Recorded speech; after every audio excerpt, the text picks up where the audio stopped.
Three steps for beginners to become successful in animation industry.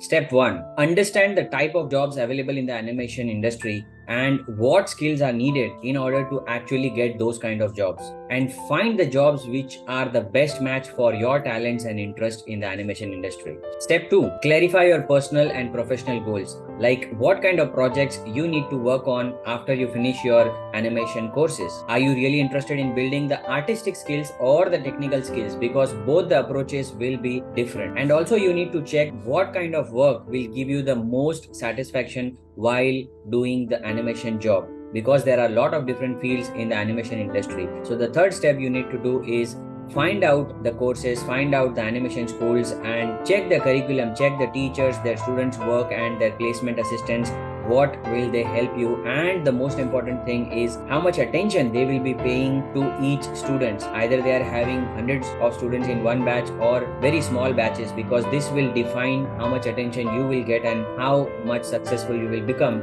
after that. So these are the three steps to become successful as a beginner in the animation industry. If you like the video, follow me for more videos.